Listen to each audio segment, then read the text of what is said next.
Hey guys, how you doing? So I wanted to show you my new snowshoes that I got about 3 or 4 weeks ago. Well, let me show you my old ones first. So these are my old ones. They were Tubbs brand. You know, they worked fine. They're 25 inches. But as you notice, it has like a tubular construction. So you'll see the difference with my new ones. These are MSR Lightning Axis women's. See how the frame is jagged? So it really grips into the snow. It works really good. So there's crampons there, crampons here. These are 25 inches. But what MSR offers is an optional tail. So I can make these 30 inches. Okay, so there they are with the tail on it. That adds another 5 inches. So if you need 30-inch snowshoes, you got 30 inches. But if you don't need them because maybe the snow is more packed down, you can take these tails off. And you can see the difference there. So that just gives you more flotation in the snow. We had some very powdery snow this year, so my other snowshoes just weren't cutting it. They were falling. They were sinking so deep in the snow. This has this where you can change. You know how some people's feet, they walk in, some walk out? Well, you can lift this up and you can change this angle. So you're able to still keep your snowshoes straight while keeping the correct gait that you're used to. It has a third strap that you can use here, but people told me that it was option. You know, if it stayed on, you didn't really need it. So these stay on pretty well. You buckle them on the inside like this, then you really pull them over.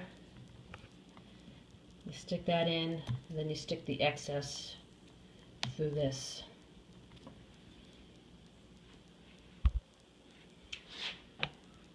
So I used them a few times. They worked really well. Oh, and this is called a climbing bar or televator. They call it different things. But say if you're walking uphill.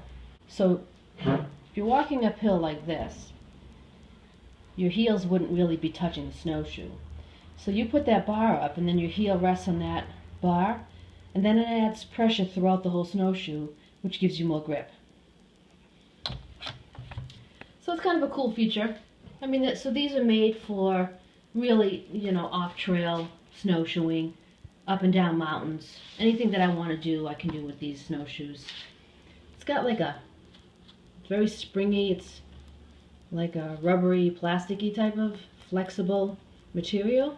Not a cheap plastic, like a, you know, real springy though.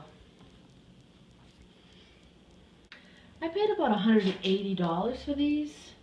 And then the tails are extra. They're like $30 or $40. But this is discontinued model, this Lightning Access for women's. So if you go on Amazon now trying to buy these, it says not available. So I think I literally got the last pair, at least on Amazon. And I went to their website and they didn't have any left there either. So when it said one left in stock, I jumped on it because these were, even though discontinued, I liked the features that these snowshoes had better than any of the others. Let me just give you a close-up here.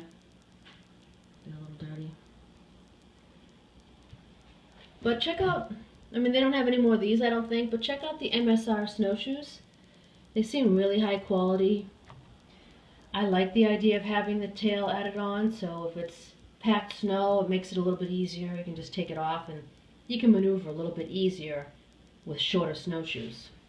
And I really like how it has the, you know, the jagged edge is just part of the frame.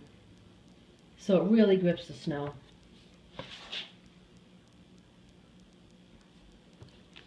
Now some snowshoes, when you go like this, they'll spring up in the back, you know, like that automatically, which can tend to throw snow up your butt. So these will go down to a certain point. They don't spring up, but they only hang down to a certain point, so it's a little bit easier to lift over things. So if you compare them to my old snowshoes, these just totally hang down, you know, so it's a lot more work. If you've got to lift your foot up over something, it's a lot more work. These will stop at a certain point. Well, I highly recommend these snowshoes. Unfortunately, I don't think you're going to be able to find them. But do check out their other MSR snowshoes. I think they're worth a look at. Now, they're not the lightest snowshoe. Without the tail, one snowshoe is 1.90 pounds. And with the tail, 2.31 pounds. So they're really not ultralight by any means. So keep that in mind, but they work well, and they seem to be holding up pretty well. And as I use them more, hopefully I won't have any more snow this year. Hopefully next year as I use them more, I can tell you more information about them. Thanks for watching. Take care.